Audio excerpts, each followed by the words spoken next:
Hello students, a very warm welcome to all of you.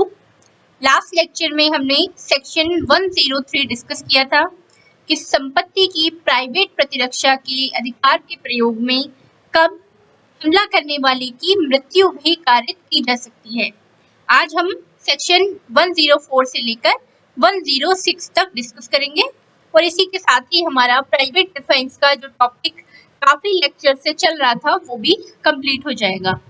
सबसे पहले हम section 104 देखते हैं।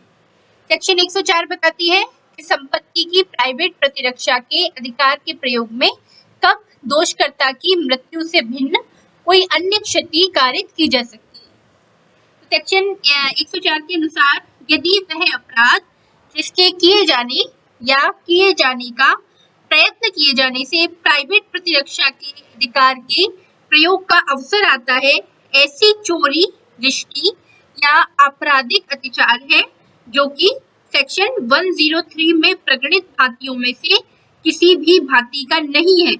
यानी कि वो चोरी, रिश्ती या आपराधिक अत्याचार ऐसा नहीं है कि परिस्थितियां ऐसी हो कि युक्त रूप से यह आशंका कारित हो कि यदि अधिकार का प्रयोग नहीं किया गया तो उसका परिणाम मृत्यु या घोरपति होगा, या फिर लूट, रात्रों गृह भेदन या अग्नि द्वारा रिश्ती, ऐसी भी कोई परिस्थिति नहीं है।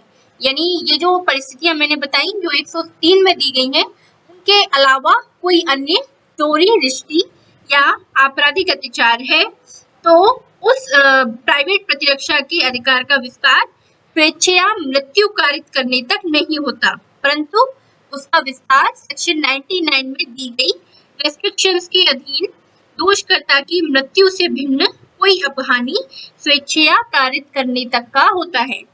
सेक्शन 103 में जो परिस्थितियां दी गई हैं, केवल उन्हीं में दोषकर्ता की मृत्यु कारित की जा सकती है। उसके अलावा यदि कोई चोरी, रिश्ती या आपराधिक अत्याचार है तो मृत्यु कारित नहीं की जा सकती, किंतु स्वेच्छया कोई अन्य अपहानि कारित की जा सकती है। किंतु उस अपहानि का भी युक्त होना आवश्यक है, अर्थात अपहानि उतनी ही कारित की जाए जितनी की उस हमले को विफल करने के लिए आवश्यक है। ये हमने सेक्शन 99 में जो रेस्ट्रिक्शंस दिए गए हैं उनमें पढ़ा है। तो इसमें हम कुछ केस डिस्कस करते हैं। सबसे पहले वीसी चार्यान वर्सेस स्टेट 1982 का। इस मामले में तीनों मृतकों ने एक चर्च की निजी संपत्ति के बीच से सड़क बनाई थी। उनके विरुद्ध न्यायालय में आपराधिक मामला लंबित था। इस रास्ते को रोकने के उद्देश्य से चर्च से संबंधित 3 अभियुक्तों ने रुकावटें खड़ी कर दी। जब मृतकों ने रुकावटों को हटाना प्रारंभ किया तो तीनों अभियुक्तों ने भेदन से उनकी मृत्यु कारित कर दी। न्यायालय ने कहा कि अभियुक्तों को प्राइवेट प्रतिरक्षा का अधिकार प्राप्त था, परंतु इस सीमा तक नहीं कि वे निहत्थे व्यक्तियों की मृत्यु कारित कर दें। यानी उन्हें कुल मिलाकर संपत्ति की प्राइवेट प्रतिरक्षा के अधिकार में मृत्यु कारित करने का हकदार नहीं माना गया। अगला केस है कमर सेन वर्सेस वीर सेन 1969। इस मामले में पीड़ित एक पैदल चलने के रास्ते से जा रहा था जो कि किसी के निजी खेत से होकर जाता था, और जब उसे उस खेत के स्वामी जो कि सशस्त्र था और किसी अन्य ने चुनौती दी तो उसने उनसे क्षमा याचना की और उनको यह भरोसा दिलाया कि भविष्य में वह ऐसा दोबारा नहीं करेगा। लेकिन इसके बावजूद भी उन लोगों ने उसको बुरी तरीके से पीटा जिससे उसका एक हाथ टूट गया। तो न्यायालय ने यह निर्धारित किया कि यहाँ सेक्शन 104 लागू नहीं होगी और अभियुक्त गण दोषी नहीं थे। इसके बाद अगला सेक्शन है सेक्शन 105 जो कि बताता है कि संपत्ति की प्राइवेट प्रतिरक्षा का अधिकार कब प्रारंभ होता है और कब तक वह बना रहता है। जैसे हमने सेक्शन 102 में देखा था शरीर की प्राइवेट प्रतिरक्षा के अधिकार में, जैसे ही सेक्शन 105 संपत्ति की प्राइवेट प्रतिरक्षा के अधिकार के प्रारंभ और उसके बने रहने के बारे में बताती है। तो सेक्शन 105 के अकॉर्डिंग संपत्ति की प्राइवेट प्रतिरक्षा का अधिकार तब प्रारंभ होता है जब संपत्ति के संकट की युक्त आशंका प्रारंभ होती है। यानी जैसे ही संपत्ति को किसी भी प्रकार के संकट की आशंका उत्पन्न हो और ऐसी आशंका युक्त हो तो तुरंत प्राइवेट प्रतिरक्षा का अधिकार प्रारंभ हो जाएगा। अब आगे इस सेक्शन में बताया गया है अलग अलग अपराधों के बारे में कि ऐसा अधिकार कब तक बना रहता है। तो सबसे पहले चोरी देखते हैं।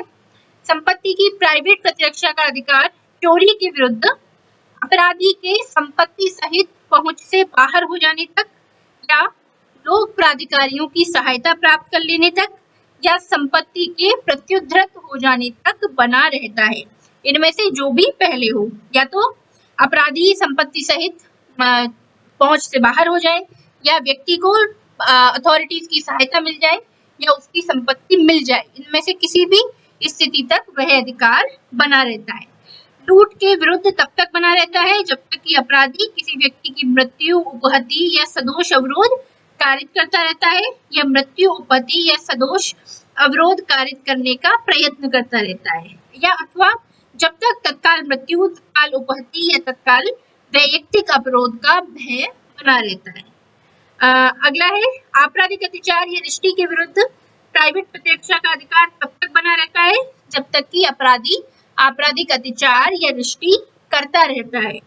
और रात्रो गृह भेदन के विरुद्ध तब तक बना रहता है जब तक कि गृह भेदन से आरंभ हुआ गृह अत्याचार होता रहता है।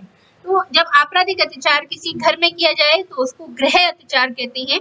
और यदि ऐसा अत्याचार 445 में जो परिस्थितियां दी गई हैं, उनमें जो 6 परिस्थितियां दी गई हैं उनके अंदर किया जाए तो फिर उसको गृह भेदन कहा जाता है। इसमें हम केस देखते हैं नागाकुके वर्सेस एम्परर 1933 का। इस मामले में कुछ व्यक्ति अवैध रूप से अभियुक्तों के धान की फसल काटकर ले गए। अभियुक्तों ने बैलगाड़ी चालकों पर हमला कर दिया जिनकी गाड़ियों में फसल को ले जाया जा रहा था। चालक बैलगाड़ी और उसमें रखी फसल को छोड़कर भागने लगे। अभियुक्तों ने उनका पीछा कर उन पर हमला किया जिससे उनमें से एक की मृत्यु हो गई। न्यायालय ने यहाँ यह निर्धारित किया कि संपत्ति प्रत्युद्धृत हो गई थी, इसलिए अभियुक्तों का प्राइवेट प्रतिरक्षा का अधिकार भी समाप्त हो चुका था और इसलिए वो मृत्यु कारित करने के दोषी थे। क्योंकि हमने देखा कि चोरी के विरुद्ध प्रतिरक्षा का अधिकार तब तक बना रहता है जब तक कि या तो अपराधी संपत्ति सहित पहुंच से बाहर हो जाए, या लोक प्राधिकारियों की सहायता प्राप्त हो, अथवा संपत्ति प्रत्युद्धृत हो जाए।